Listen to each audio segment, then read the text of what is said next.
Welcome to Optera's brief introduction to reducing emissions. With Optera's long-time experience working with a variety of clients, we've developed a maturity curve framework to help companies assess where they are, where they're going, and what they need to think through to get there in terms of decarbonization. We've identified 5 stages of maturity, from newcomers on the left, who are calculating their emissions inventory for the first time, to trailblazers on the right, who are focused on driving significant action across their most relevant and complex Scope 3 categories. In between, you see builders, accelerators, and leaders. You might take a moment to reflect on where your company falls along this curve. As companies progress in their climate program maturity, they often shift from spending the majority of their time quantifying their emissions to focusing on actionable steps to decarbonize their businesses. But no matter where you are on the curve, there are steps you can take to begin your emissions reductions journey. So let's talk through some common approaches. Initial steps to decarbonize your operations often involve 3 areas of focus. The first is prioritizing energy conservation and efficiency. That means looking at how you can reduce your company's consumption of energy. But no matter how efficient you get, your company will still require some energy consumption. So fuel switching and moving to renewable energy are 2 other areas to consider. By reducing your energy consumption, switching to more efficient fuels, and replacing what's left with renewable energy, you can achieve significant emissions reductions. So let's talk about getting more efficient. There are a variety of approaches to increasing efficiency. Some of these might address on-site fuel consumption, Scope 1, while others might aim to reduce electricity use, or Scope 2. Switching to more efficient HVAC systems and motion-detecting lighting systems, for example, are just 2 ways of reducing energy usage. You might also try metering tools or installing other energy reduction and optimization strategies within your facilities. Fuel usage presents another opportunity for getting more efficient. Depending on the fuels you currently use and the context, you may be able to find meaningful efficiencies.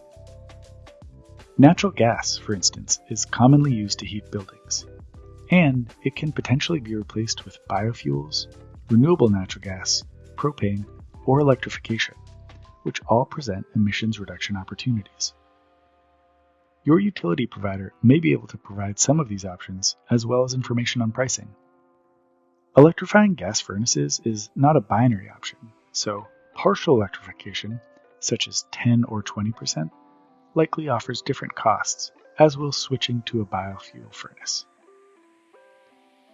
Natural gas can also be replaced in some applications with propane, which emits fewer emissions and pollutants than natural gas when burned. And both natural gas and propane can be produced from more sustainable sources, such as bio-based propane. When it comes to electricity, many utility providers offer a selection of renewable energy programs.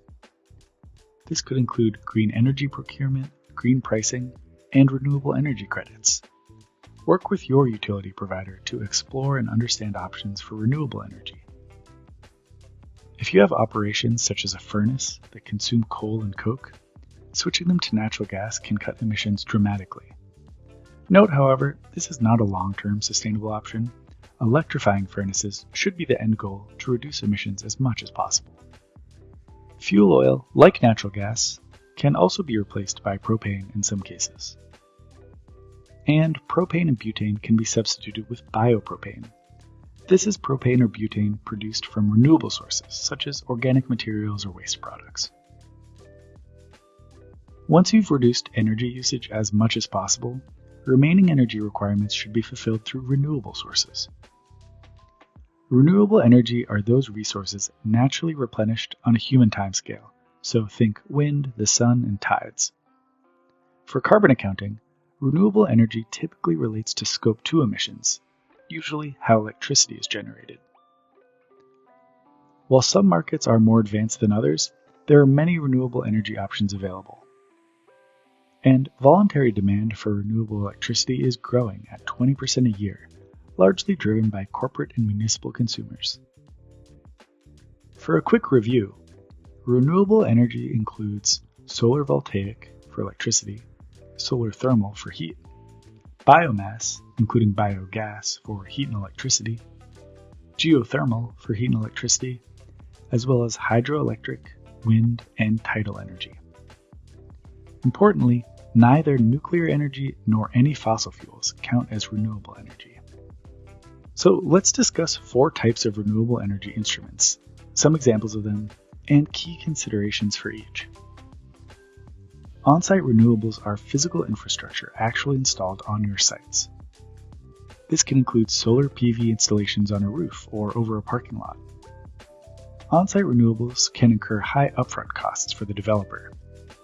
In the US, there are tax credits at the federal level and some local markets. It's also worth exploring opportunities to lease space and purchase electricity back from a third party. Then there's the power purchase agreement, oftentimes called PPA, and the related virtual PPA. These are typically fixed-price contracts with an independent power producer like a wind farm.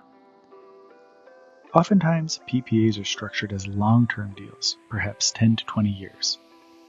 They're only available in certain markets. While fixed pricing can reduce utility volatility, there is the potential risk of overpaying for future electricity. PPAs can be applied to multiple sites if in the same country, and unlike on-site renewables, PPAs have low or no upfront development costs. Then there's green tariffs. These are a premium direct-from-utility renewable energy tariff for a specific site. Green tariffs are typically structured in short-term deals, like 1 to 3 years. There is site-specific availability in certain deregulated utility markets. While they're easy to turn on and off and present no upfront development costs, there is a premium paid on the consumed electricity. And finally, it's worth mentioning Energy Attribute Certificates, or EACs. In North America, the EAC type available is called a Renewable Energy Credit, or REC. EACs are purchased from a utility, independent power producer, or other EAC broker. One EAC is equivalent to 1 megawatt-hour of green electricity produced. EACs must be procured annually to maintain emissions reductions. Each of these has pros and cons, so your company may choose whichever option makes the most sense for your circumstances. So when it comes to reducing Scope 1 and 2 emissions, Aptera has a recommended approach to prioritizing your decarbonization actions. First, invest in energy efficiency across the board at your facilities. Next, power purchase agreements and renewable energy credits are easy and cost-effective ways to reduce Scope 2 emissions. And while it requires a greater upfront investment, on-site renewable energy instruments like solar panels pay back their cost within a few years. For net zero targets, fuel switching is another strategy that requires an upfront investment, but they can pay back the cost within 3 to 4 years by reducing consumption. And finally, while emissions offsets can help with remaining emissions, they can only count for 10% of reductions based on the Science Based Targets Initiative criteria. Calculating emissions, reporting publicly, setting targets, and forecasting progress is a lot to take on. Aptera's ESG Insights platform is designed to help you centralize and manage all of your emissions data in one place. A dedicated project team is included with every software development, so experts from our services team are there every step of the way. So remember, decarbonizing to meet emissions reduction targets often involves 3 areas of focus: improving efficiency, switching fuel, and using renewable energy. Renewables include solar, wind, geothermal, biomass, tidal, and hydroelectric, but not nuclear energy or fossil fuels. Ways to access renewable energy include on-site renewable energy instruments, power purchase agreements with independent power suppliers, and green tariffs or renewable energy credits sourced through your utility provider. Taking these steps can help ensure your company is moving up the climate maturity curve. Thanks for watching.